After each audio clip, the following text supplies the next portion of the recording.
Hey, honors and U.S. sister students, it's Baker's Corner. That's what our backyard. That's what we're going to call our sessions when you watch them recorded. And I hope you are doing well. We have been asked by our administration to basically give you a lecture, lesson. I prefer the word lesson discussion. Basically, in the event that you cannot attend because of technology problems. So we're going to talk a little bit about how, first of all, how the course is going to be set up as far as things that you need to do to be successful. And then we're going to get into our first lesson.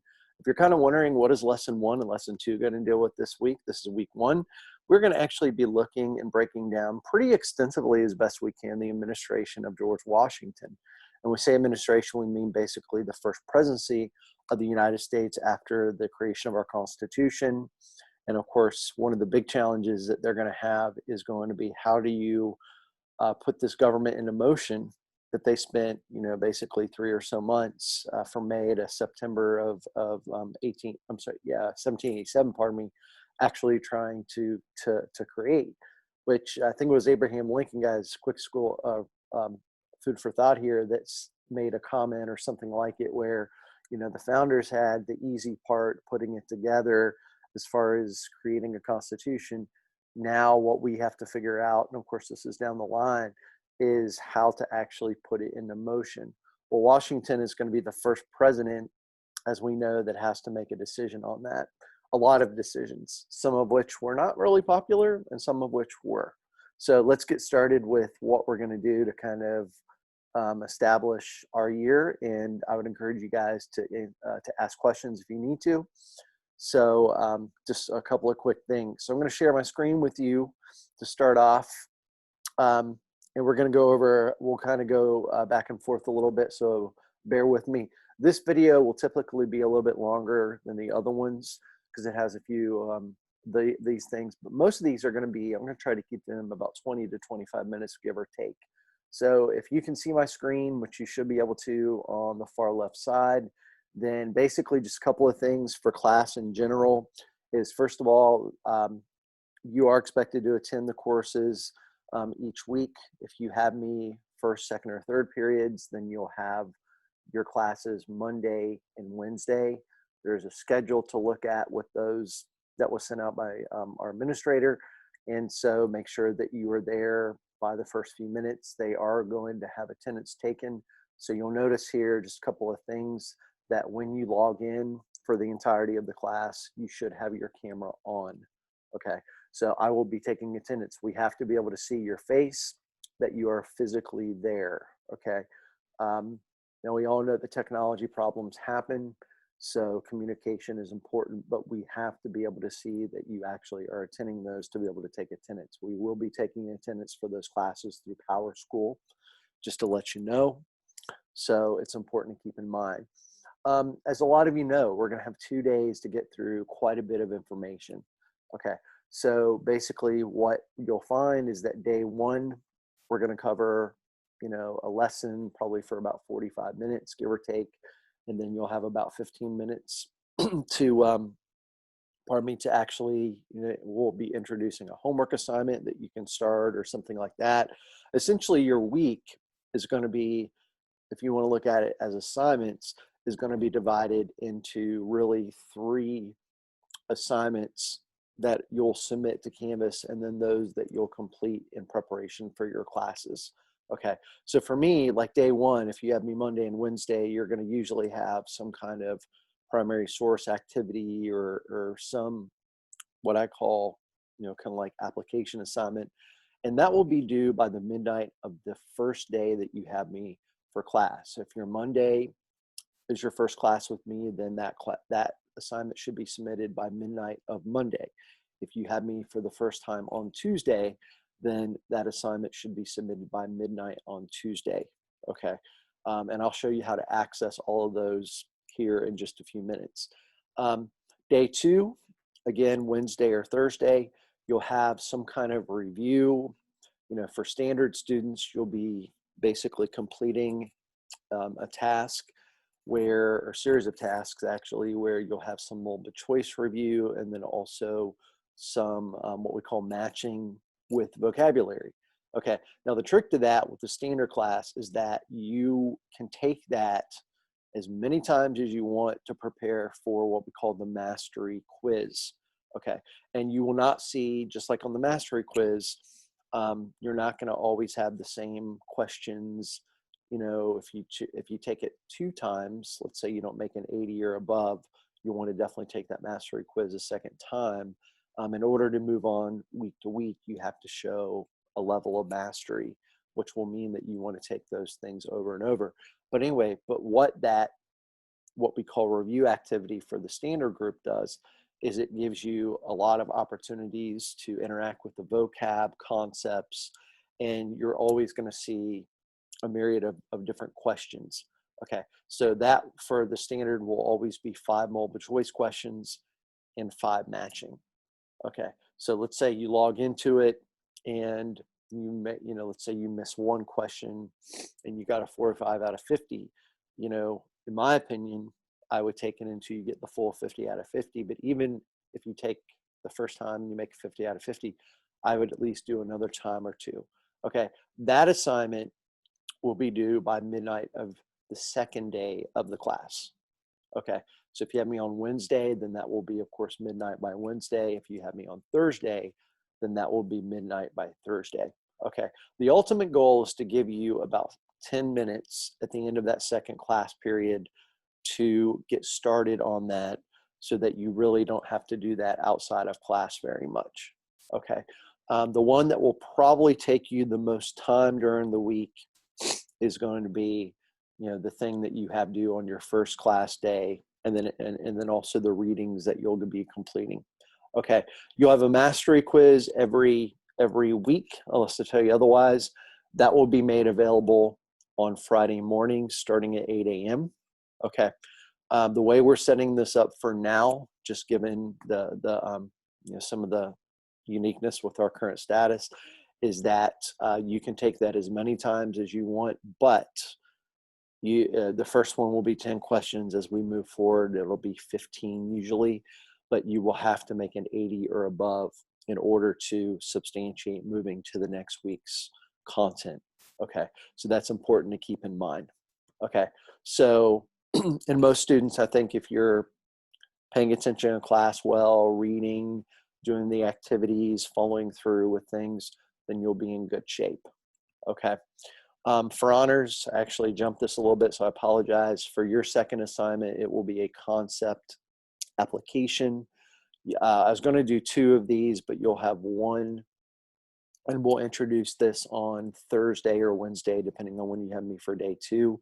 And basically what you'll do is you'll get a macro concept, and I'll talk about what that is more. And what you'll have to do in paragraph form, it should take you about 10 or 15 minutes, as you'll basically have to think about, okay, what is this concept? I will give you the definitions of these, okay? So you're not just going to have to kind of wonder, what does really Mr. Baker mean by, when he mentions government or leadership or whatever the macro concept may be. And what you're going to have to do is using evidence from our week, with our class discussions and different things that we've done, activities, you'll have to basically show that you have produced an understanding. I will be providing a rubric that will show you, that is not available now, but it will be available by your second class day for sure, about what does a 25 out of 25 assignment look like, what does a 20 out of 25, a 15, 10, 5, and then a goose egg would be simply doing nothing. Okay, so anyway, just keep that in mind. Okay, now if you're kind of wondering, well, what about Friday? We've already said that really you're going to finish your week with that quiz. We have been asked to make office hours available throughout our week.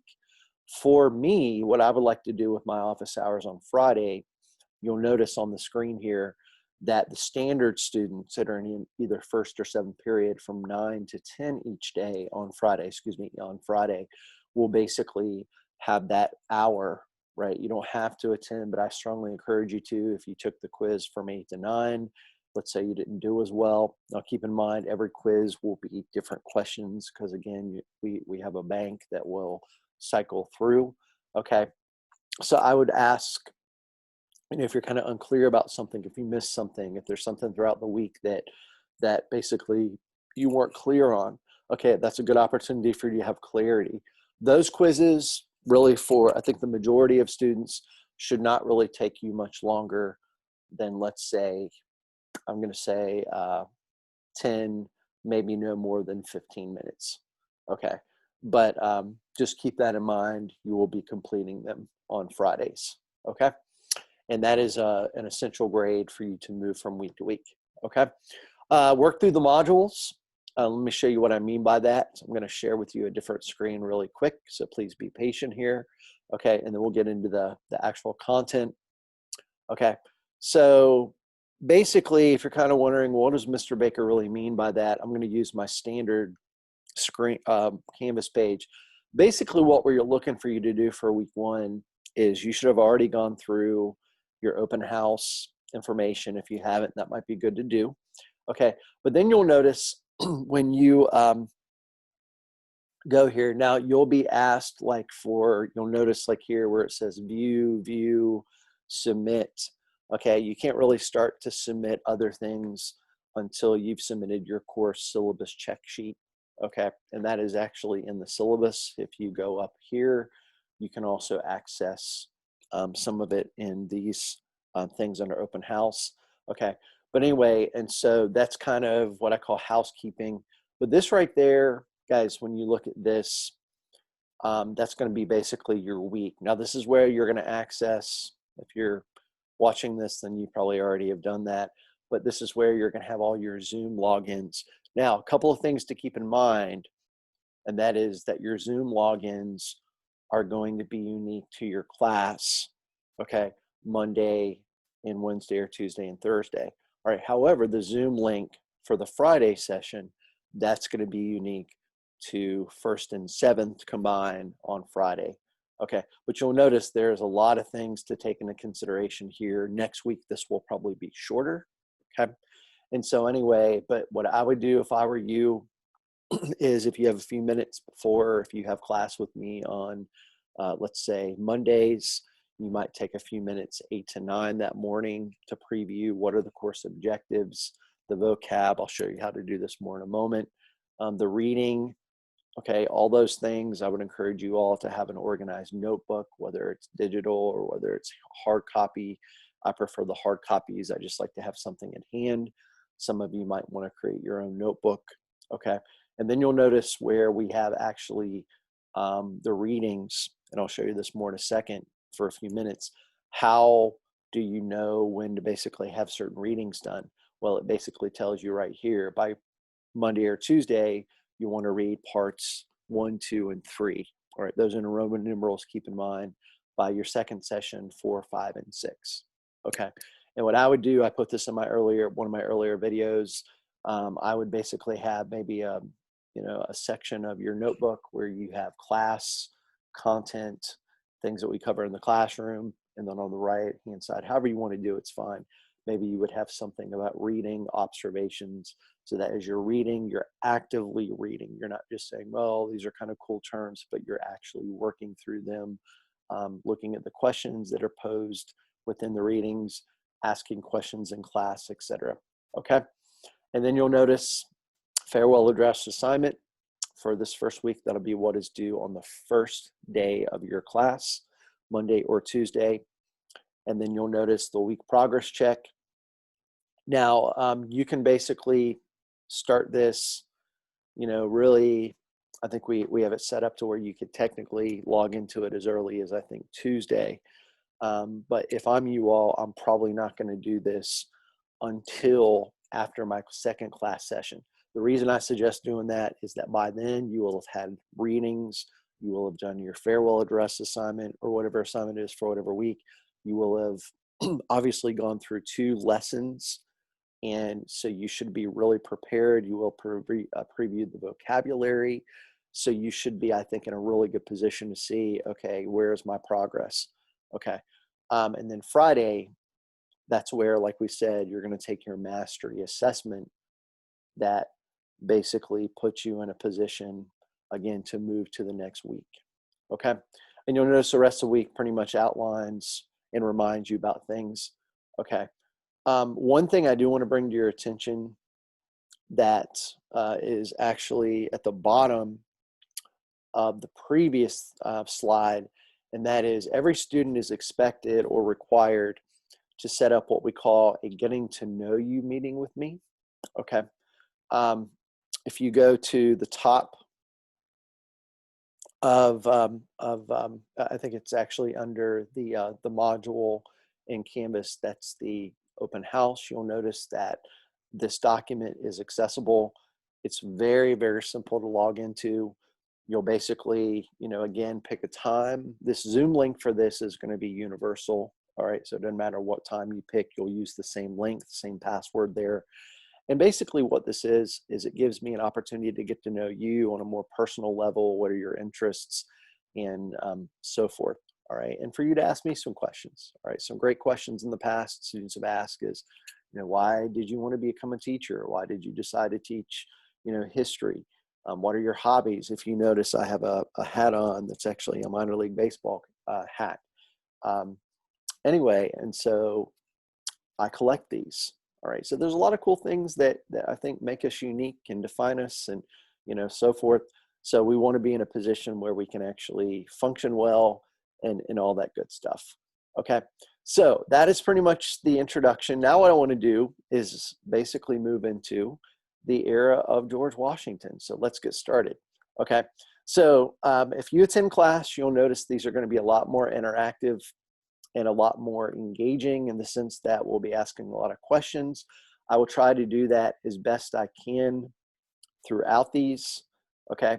But as we know, you all are not doing these live, okay? So the question that I like to start off with is when we think of George Washington, okay, and these are our objectives for our first day, is, what do we really want to be able to do after our first day? All right, after we read, that for that first day or whatever, and both. And first of all, we need to understand, that there is a debate about the creation of Bill of Rights, believe it or not, right? A lot of you have heard that term. We'll get to that more in a second, use a few examples. And so talk about what are those debates? Why would, I'm not saying either side is right or wrong. Y'all can land your plane on that for yourselves. But, why would people say, well, we really don't need eventually those 10 amendments that we put in our Constitution, okay? For us, it's like, okay, they've always been there. Why not have them, right? But for some people, it's something that they did not see as a necessary element of our Constitution.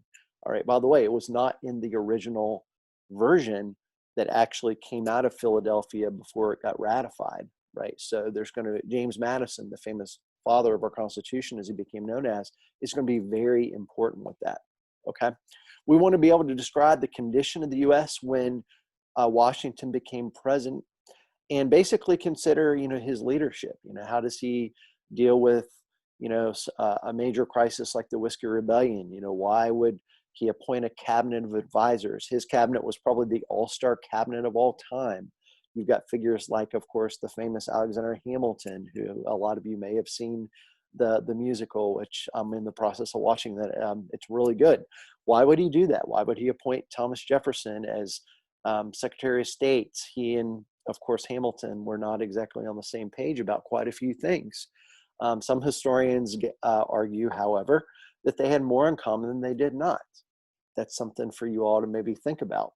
Okay, what would be the status of the American economy that would make Hamilton be so adamant about this early economic plan? Okay, and then third, explain the importance of his economic plan and the debate that came out of it. And then fourthly, and we'll pick this up on Thursday or Wednesday, depending on day 2, I should say, is we've all heard of political parties, right? Republicans, Democrats, independent parties to an extent. Well, back then, the argument is, or one of the arguments is that these political parties can be seen as inevitable. They're going to happen. You've got interests that drive, whether it's the Federalists such as Hamilton and John Adams and also George Washington, people like that, or Democratic Republicans or Jeffersonian Republicans, if you will, that like Jefferson, people like that were on the opposite side.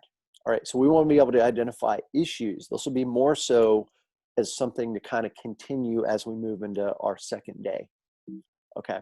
So the question I have for all of you is, what is the status of the United States? Well, first of all, we're a much smaller nation than we are, of course, now. And so we, if you're kind of wondering, this is what is this? This is basically what we look like. This is the America that Washington inherited. Now, keep in mind, it's got 13 states, all the way from New Hampshire down to Georgia, as the Peach State people would say. But you'll also notice that we have a lot of territory that extends all the way as far west as the Mississippi River. The Mississippi River, we'll look at this more with Jefferson, with Louisiana Purchase, is a very important piece of, a geographic boundary, because America, this is kind of debatable, but European interests like the Spanish, the French, countries like that, believed that they basically controlled that river, right? And they believed that they had the ability to control it because they were more powerful and they had more strength than the United States. For some people in the United States, they're like, well, those Europeans are all the way across the ocean. Now, keep in mind, they do have, in many cases, a military presence of some sort here. The British, of course, is the one that stands out to us a lot because of the revolution. And so what do we notice? There's going to be a lot of debate about, how do you deal with foreign nations? How do you deal with,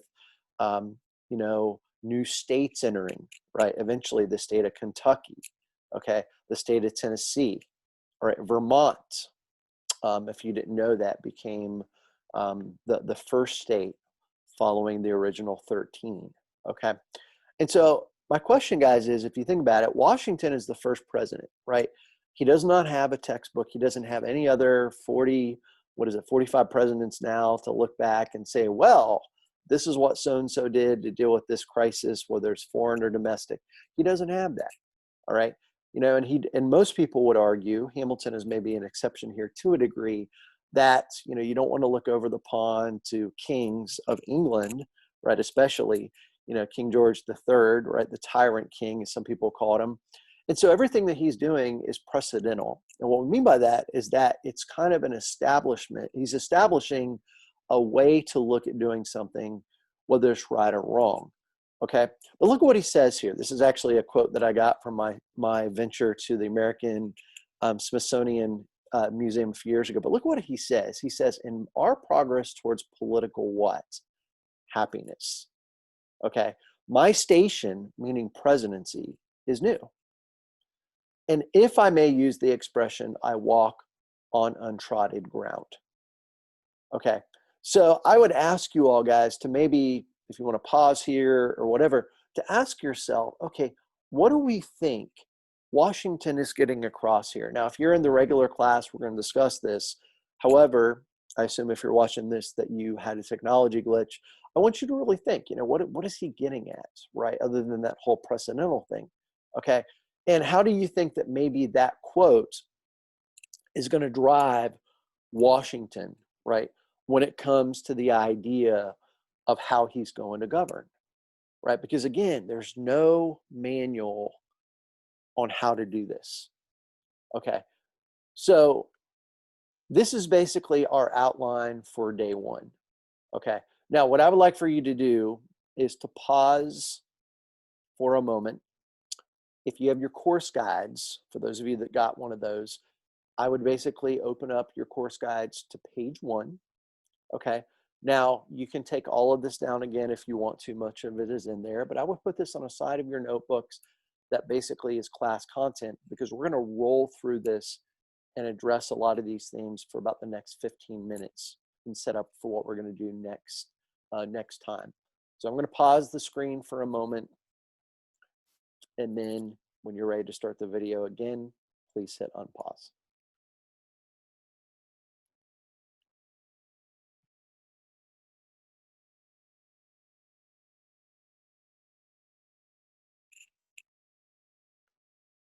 Okay, U.S. history students, what do you all think about these things? We're looking at a Bill of Rights being a big debate. We're looking at passing a Judiciary Act, which we'll talk about in a moment.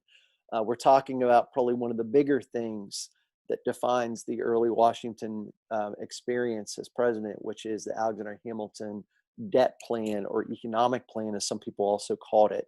Okay, so I'm going to move to the next slide and kind of walk you through a Bill of Rights. Now, I have a quick question for all of you, and that is, when we think of a Bill of Rights, what comes to mind? Okay, Well, to me, what comes to mind are things that are eventually added to our Constitution that are geared to protect the rights of the citizenry. Now, the question I have here, are personal liberties more protected because they're in a written form or a written document? You open up a copy of our Constitution, you Google, you go online, you can type in American Bill of Rights, U.S. Bill of Rights, and you're going to see it. You're going to see Amendment 1, right to free speech, press, assembly, petition, religion. All right. Those are not in any order in that amendment, they're all there. Number 2, if you are a big, somebody who really believes in gun rights, right to bear arms. Okay. Amendment 3 is going to be free, is going to be no quartering of soldiers. Okay. 4 through 8 are going to be what we call rights of the accused. Okay. Due process, etc. And then, of course, 10 is going to be the one that we usually refer to as reserve powers. Reserve powers meaning that if it's not given to the federal government in this Constitution, that they're reserved for the states. Okay.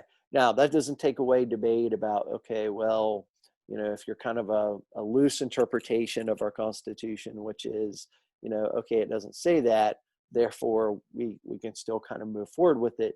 That would have been somebody that was more along the lines of a Hamiltonian. Whereas a strict constructionist or a strict interpretation, if you will, is going to be somebody a bit more like Jefferson. Jefferson is very, as president, as we'll see next week, uses this in a way that kind of meets his own needs. But for the most part, if you're somebody like him, and even to an extent, James Madison, really good friends, by the way, Madison and Jefferson, they're about a decade apart in age, I believe it was. So Madison was kind of like your younger statesman, if you will. But nonetheless, they're both going to be important people. So why do we need this Bill of Rights? Well, for some people, they like to have their rights identified, and they like to be able to say, well, this is what it says. I have a right to bear arms. Okay. So with that being said, okay, it comes down to an issue. The debate in a basic way, guys, comes down to, can we put every single right to protect of the people into a legal document? Now, think about it like this. Now, they don't have Google Docs back then, but let's pretend that we created a Google Doc, and that Google Doc is designed to define our rights. Imagine how lengthy that document would be. If I created that today and I said, okay, guys, I want you to type into this, what are the rights that you think should be protected? By tomorrow, that document could easily be maybe 1,000 pages. If people really go to town, right? We're going to identify every little nuance with rights that we think that we should have. Okay. But the other thing is, if you're looking at this question, is that in Federalist Paper number 48, now these are papers, about 85 of them. Most of them were written by Hamilton, who, by the way, does not believe that really we need to have this, as does Madison. But Madison later on, one of the first members of our early Congress, guys, is going to basically be like, well, okay, I don't really know if we need it, but in order to kind of appease those who are really on board, like there's a case to be made, guys, that had some people not promised an eventual Bill of Rights, we might not have a ratification of our Constitution. Okay, so that's kind of a big deal. And so what does Madison do? So Madison, he says, quote unquote, written guarantees of rights cannot protect people. Okay, now you got to remember, what are they trying to do prior to our Constitution? They're trying to convince a lot of these people that are eventually going to have to ratify this document that a stronger central or national government is a necessary thing in order for America to really survive. Now, whether they're right or wrong on that, that's for you to kind of land your plane on. But at the end of the day, that's what Madison is getting at here when he uses, in this document, the word parchment barriers. It's like, hey, simply having these on paper are not what will protect the rights of the people. It's a stronger central government. Okay. Now, Madison kind of adjusts his thinking a little bit down the line.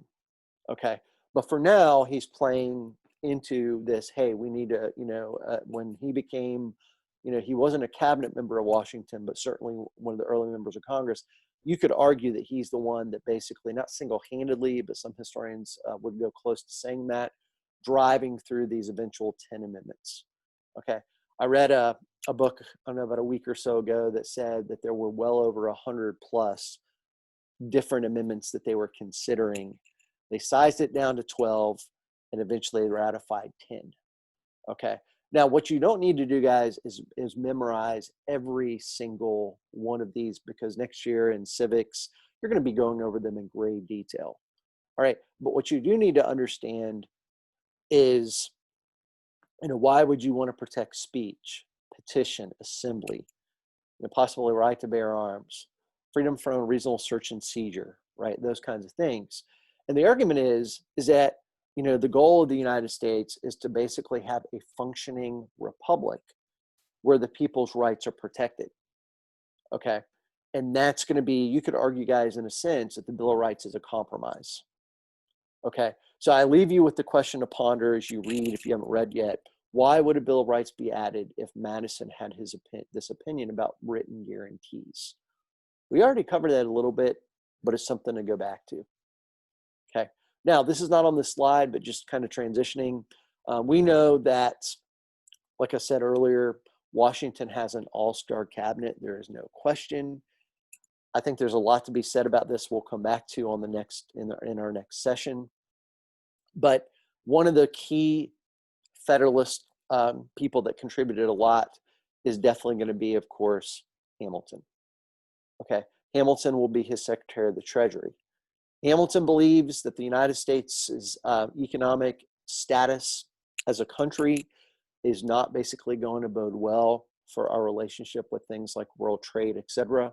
So what does he do? He basically puts forth what's called the economic plan or debt plan. Three key components to this plan that are important to know. First of all, is that it does advocate creating what became known as a national bank. Okay, so this is, if you ever look at your currency today and you notice it says Federal Reserve Note, basically it's not identical, but it's very similar. Basically, the national bank is going to be able to have a lot of, in Hamilton's mind, a lot of, shall we say, economic support, right? So it's going to allow us to print money at the federal or national level, which, by the way, the states were printing their own money prior to the Constitution. They're no longer going to be in a position to where they can really do that.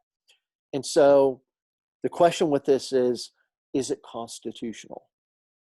There's nothing formally written, formally meaning specifically written, guys, in our Constitution that says that it is a federal government power to actually add a Bank of the United States. Hamilton makes the argument that this is absolutely vital. Okay, that in a sense, America really is not going to be able to have strong survival without it, especially economically. Of course, on the other side of the coin, Jefferson is going to argue, no, you know, we should not do this. This is a bad precedent to start adding things that are not within the consistent boundaries of our Constitution. Now, keep in mind, this is prior to the Louisiana Purchase on the part of Jefferson. Does Hamilton eventually get his way? He does, but it's a compromise.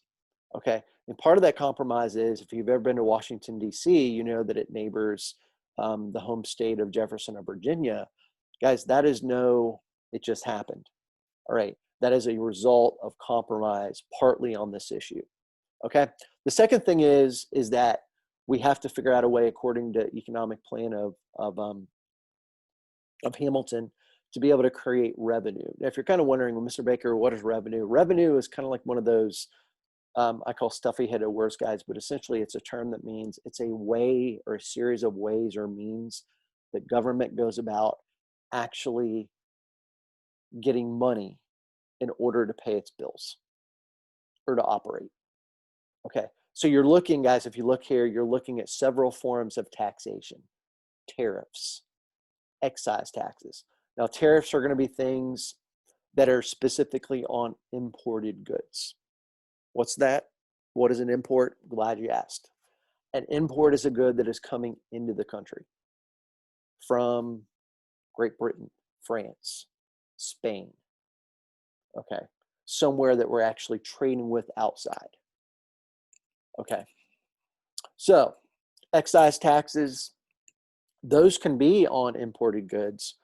They can also be on goods that are actually within the nation themselves. In other words, domestically produced. Okay. So like, for example, you'll notice that you sometimes, those of you that drive, you have an excise tax on your gasoline. Okay. In this time period, there's going to be an excise tax put on corn, which is partly what's going to bring about what we call the Whiskey Rebellion. All right. We'll pick that up a little bit later in our session, but also next time. It's also in your reading. And then thirdly, the issue of debt. Now, a lot of you have heard this word. It means that you owe people money. Guys, hate to burst your bubble, but keep this in mind. We're a country that started off in debt. And with a very brief period under Andrew Jackson, we were not in debt at the federal level or national level. But of course, we know that we're over 22 trillion. That may be at 23 now. I haven't checked recently, but we owe people a lot of money. Okay. Now, according to Hamilton, guys, here's the issue is that all these different states, Virginia, North Carolina, Massachusetts, Georgia, all the original 13 that are now states have actually a different sets of debts because they all, have a different amount that they owe creditors. Creditors are people that actually have lent you something. Okay. And so anyway, they all have this amount of debt. Virginia has a certain amount. Now, Virginia was very forthright with paying their debt off. Some states, not so much. Okay. And so what Hamilton wants to do, and again, this requires the compromise that we talked about earlier, guys. Hamilton is like, well, it's not really good for the state of Virginia to be doing business with, let's say, Great Britain. Yes, we owe them money still, even though we won a revolution against them. Okay. And so, his argument is that we put all of this debt under one set of government interest, in other words, national government, and we're dealing with them. And it's going to make the credit of the United States and our ability to deal with a debtor or creditor nations as a debtor nation easier, more efficient. Now, there's a problem with this. And the question that you all might have and hopefully have is, what's the problem? Well, think about it like this. Let's pretend that we're a class of 15 students, okay? One of you is North Carolina, one of you is California, I'm Ohio, whatever it might be, my home state where I'm from originally. And let's say all of you have worked really hard to pay down your debt, okay? And one day we're like, okay, we're all going to consolidate this debt. Consolidate meaning put it under one group that's going to pay it off. And let's say one day Mr. Baker rolls up. Now, this is, of course, 2020. Back then, it would have been different. Let's say I roll up in a brand new Ferrari. I've not really checked to see how much Ferraris cost these days, but I know they're expensive. Now, you're expected to help pay off all the debt of the states, mine included. You're probably going to look at me and be like, Baker, if you're a Jeffersonian especially, all right, and you're going to be like, Baker, state of Ohio, what are you thinking? Right? Why should we have to basically help him pay this off when he maybe wasn't as responsible with paying it off, whereas we were? That's going to be one of the debates that comes up. That's the controversy. Does Alexander Hamilton basically get his way? And the answer is yes. The Federalist Congress, which means that they have the majority as the party, is going to push this through. Okay. So eventually we do have a bank. We do have revenue plans, tariffs, et cetera, to raise revenue for the new republic. And we also have all of this debt that will be under basically one roof or one set of interests. Okay. Why is that important? Well, Hamilton is looking at this, guys, from a very, shall we say, New York perspective, in the sense that he's looking at this more from a manufacturing perspective as opposed to agricultural. Okay. So there's a different set of interests that drive his reasoning for this as opposed to Jefferson. Okay.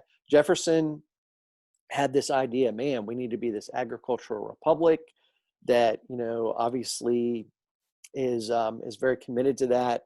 And Hamilton is going to be like, well, yeah, you all are important, but manufacturing base, that's going to be what's most important. Okay. You see this consistent debate not just end, by the way, with the death of Hamilton in the early 1800s, it extends beyond that. Now, how does this debt plan basically get to become, really something that's going to be one of Washington's first early tests? Okay. And I would encourage you to do two things with this. One, in your reading, really spend some time on the Whiskey Rebellion. And two, there's a little simulation that is under this. It's basically the supplemental things, but it's a Being George Washington thing. It's really good. It's kind of a game. It simulates the experience that Washington will have with dealing with the Whiskey Rebellion. If we have time today, we might even play it as a group. But anyway, if you're not here for sure, you might want to check it out. But what happens? So you have all these farmers. Keep in mind, one of the excise taxes was put on corn. Corn is used to make whiskey. Okay, so a lot of these Western Pennsylvania farmers, basically people that are close to current day Pittsburgh, if you're familiar with the location there, and they don't really like the fact that their crop is being excise taxed. So what do? Well, they put up a fight for it to an extent, and they rebel. Okay, and so if you're Washington, and this is one of my last points, guys, I promise. What do? I mean, you don't really. I mean, you've got a few rebellions that happened earlier, like Bacon's Rebellion in the days of the colonies. You've got Shays' Rebellion that happened in 1786, I believe it was. Was about 6 years before this, 8 years before that. So you have a little bit of that, but you don't really have, in my view, a clear thing about how does an executive, somebody who's supposed to carry out the law. This is a law. These men might not like the fact that there's a revenue plan, an excise tax that includes the excise tax on whiskey. But you know what? It's there. It's legal. The Congress passed it through. Washington signed it. It's not been deemed to be unconstitutional according to the Supreme Court. Okay. So if you're Washington, what's transpiring? These people are basically rebelling. Okay. Now, the quick thing of this, before we talk about it more next session if time allows, is so what does Washington do? Well, first of all, think about it like this, guys. If Washington does not do anything, in other words, he's like, well, let them rebel. One way or the other, I think we would agree he's sending a message. That's really what he's doing. So if I don't act, okay, they can rebel. Now, is it within their First Amendment rights by this period of time to actually be able to peacefully assemble, etc.? Yeah, this is around 1794, I believe it was. The Bill of Rights has already become constitutional by then, sure. But that's where Washington is like, well, I have to send a message. They have to be following federal law, right? There's not really an option. So what Washington does, and Hamilton, of course, was pretty supportive of this. Jefferson, not so much, although Jefferson does not really, depending on how you look at public, he does not publicly criticize Washington the way that we would see that in the modern media. Okay, so through private correspondences, Jefferson, he writes letters, I think, to Madison, his good friend, and other people, but he does not really go after the mainstream media, which back then, keep in mind, would be basically newspapers. Okay, and so Washington is like, nope, these men have to basically be told, you have to do it. So he rounds up this militia of over 15,000. The number isn't really important, but it's sizable. If you're kind of wondering, well, Mr. Baker, that's a pretty small army compared to now. Guys, you got to remember that army is much, much larger than most of the number of troops that we actually had participating in, I want to say, if not all the major battles of the American Revolution, certainly probably 80 to 90% of them. Okay, so it's a big number. Okay, so Washington basically is like, you're going to have to follow this. And some people would argue that he used too much force, that there was not a necessity to do that. One thing I really like about Washington, though, and one of my last points here, is that he gives a lot of pardons to these people that were involved. Pardons kind of like a way of saying, well, you technically broke the law, but I'm going to give you a degree of grace. Okay, so you're kind of giving them a blank slate. I think that shows a couple of things about Washington's leadership style. One, humility. Okay, humility meaning, you know what, I might not agree with you, but I'm willing to reflect and say, okay, these people deserve to basically have a degree of grace. Okay. Second thing I think it does, guys, is it shows that while he is using executive authority, okay, you hear the word tyrant thrown around. Tyranny, guys, if you've not heard the definition, basically, I like to keep it simple. It's basically where you have an abuse of power. Okay. I think where Washington is really getting at with this, guys, is he wants people to understand that, yes, law must be respected, but that law also is something that, you know what, I'm going to do it in a way that's fair or just. Okay. So I'll leave that for you to decide. Did he make the right decision? Now, with these different things, we're already seeing debates about, I would do a national bank this way, I would not do it. I would have handled the whisker bill like this, I would have done this. I would have had this kind of tax, I would have not. Okay, those are early signs of political parties, which we'll start off with next time. Okay, what do I want you to do for tonight? First of all, a couple of reminders. Submit your farewell address assignment. I expect these to be well done. Put some work into it, all right? By 11:59 p.m. tonight, basically midnight. I want you to begin your week review activity after you finish your readings, all right, which will probably be, you know, after or right before our second class. Okay, so you should be working through in the modules. You'll see where it says introduction. That'll have your objectives. We just went over those a little bit, and then after, I'm sorry, the first part of Friday, you will basically have the opportunity to complete your mastery quiz for the week. Okay, I want you to feel free to send me an email if you have any questions about this at bakerd@franklinacademy.org. I look forward to a wonderful time. The next video will be shorter because we don't have the introductory material to do for the course. But guys, seriously, look things over. Attend class. It is required. Okay, unless you have technology problems. If you do, communication goes a long way with that. Okay, and let me know what I can do for. I think we're gonna have a great year. I think you'll see, guys, if you're in class, you will have seen a lot more discussion on this and ideas, which is really what makes this fun.